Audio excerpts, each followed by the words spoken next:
Air Force One touched down in rainy Cleveland this morning as President Obama arrived to try to dispel some of the growing doubts about his health care reform plans. Thank you so much. How are you?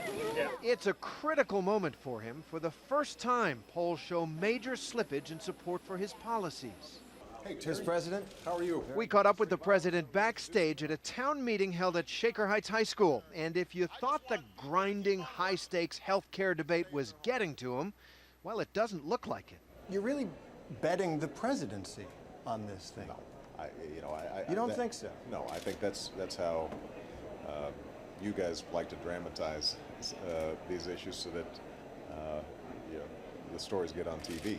But what I do think is that the country has to reform its healthcare system, or else not only are you going to continue to have people really going through a hard time, but we're also going to see a continuing escalation of our budget problems that can't get under control. But you don't think that there's some grain of truth in what Senator Mintz said, which is that this is really your Waterloo. You've got to win it here. No, I think America has to win it here. But today, America, or talk, radio, cable, TV, water cooler America, seemed distracted. A fresh controversy was on the boil. I agree with the president saying that the cops did act stupidly. Everyone, it seemed, was talking about the arrest in Cambridge, Massachusetts of the eminent scholar Henry Louis Gates at his own home. He'd locked himself out and police were called when he was observed trying to get inside the front door. At his press conference last night, President Obama, a friend of Gates, spoke out. I don't know, not having been there and not seeing all the facts, what role race played in that. But I think it's fair to say, number one, any of us would be pretty angry. Number two, that the Cambridge police acted stupidly in arresting somebody when there was already proof that they were in their own home. And number three, what I think we know separate and apart from this incident is that there is a long history in this country of African Americans and Latinos being stopped by law enforcement disproportionately. And that's just a fact. Last night when you were asked about it. I had to ask him about all this today, and he was eager to respond. And you were tough on the Cambridge Police Department. Do you regret saying that the Cambridge police acted stupidly? You know, I have to say I'm surprised by the controversy surrounding my statement, because I think it was a pretty straightforward commentary that you probably don't need to handcuff a guy, a middle-aged man who uses a cane, who's in his own home. Now, what I do know is, as I said last night, I don't know all the details to the case. I think that I have extraordinary respect for the difficulties of the jobs that police officers do. As I said, them responding was exactly the right thing to do. And my suspicion is that words were exchanged between the police officer and Mr. Gates, and that everybody should have just settled down and cooler heads should have prevailed. That's my suspicion.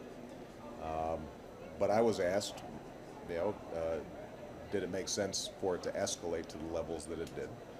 And I said, probably not. And that it would have been more sensible for everybody to just, once it was established that Mr. Gates was in his own home, that we should just settle this thing down. So, You still think the Cambridge police acted stupidly? well, this is Terry, I think this is a classic example at a time when we're struggling about health care, energy. We've got two wars going on, that issues like this get elevated in ways that probably don't make much sense. I think that it doesn't make sense, with all the problems that we have out there, to arrest a guy in his own home if he's not causing a serious disturbance.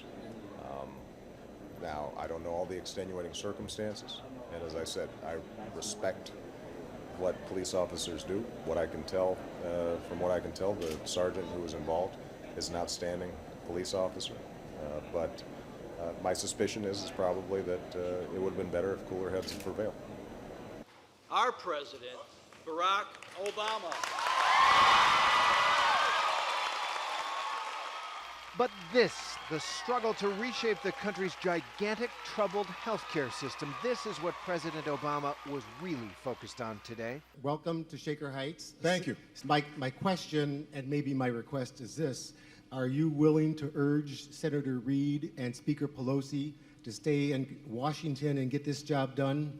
At this stage, the president's message is simple. The current healthcare system cannot be sustained, and the country has to make a big change. I have to tell you, sometimes delays in Washington occur because people just don't want to do anything that they think might be controversial. At some point, if we're going to move this country forward, we can't be afraid to change, especially a system that we know is broken. In our interview, we talked about how the pace of reform is slowing down in Congress. Senate Majority Leader Reid has said today that there will be no vote in the Senate on health care reform before the August recess, that deadline that you were insisting on. Right. So that deadline's gone now. Yeah. How much of a setback is that? You know, given the progress that I'm seeing made, as long as everybody is working steadily, as fast as they can, and particularly the Senate Finance Committee, which I think is the committee that a lot of folks are waiting for. If that gets done before the August recess, I feel pretty good. But they blew your deadline, the first deadline, and I wonder if you feel, as you look at the polls, that things are slipping away. It seems that the more people focus on your health care plans, the less they like them.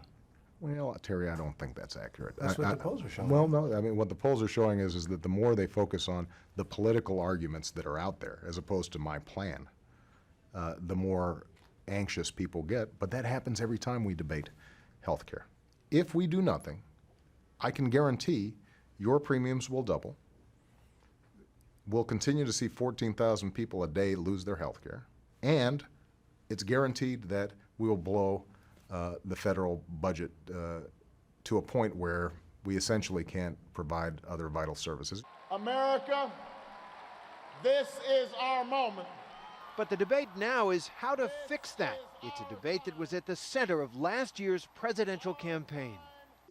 I've said this before. If I were designing a system from scratch, then I'd probably set up a single-payer system. When you were campaigning for president, you said if you were starting from scratch, you would want the single-payer, government-run national health care system.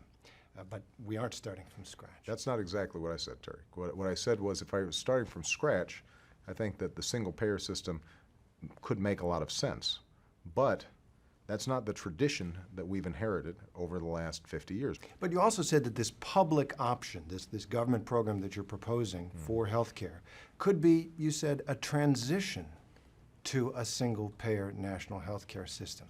In your heart of hearts, is that what you would like to see, that gradually we would transition to national health care? No, I think that what I want is an American system that works well for the American people. And I think it is possible, and there are examples out there of private systems, a free market in healthcare, but a situation in which we assure that everybody has coverage.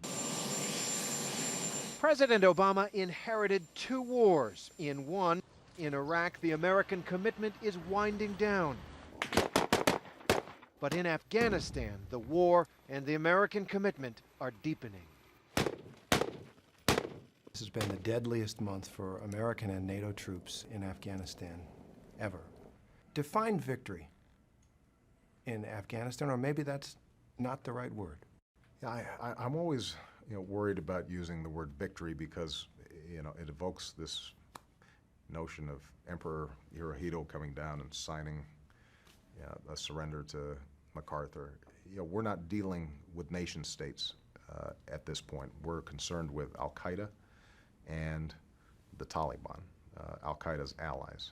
So when you have a non-state actor, a shadowy operation like Al-Qaeda, our goal is to make sure they can't attack the United States. Now, I think that's going to require constant vigilance. Is Pakistan helping or hurting American efforts in Afghanistan, or both? Well, I think that at this point what you've seen is the Pakistani military step up in a way that we have not seen. I mean, they are engaged in serious fighting of al-Qaeda allies in that region and are trying to reassert control into areas that had become lawless. I think that the Pakistani government in the past has been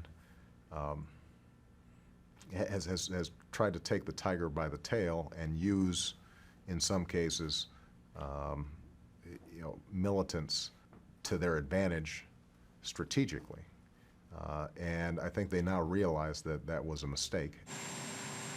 At 6 months in office now, Barack Obama has come to know the burdens of the presidency and found solace in faith. Last question. As you know, there's a lot of curiosity about you and what you do, what you wear, all these things, and where you worship.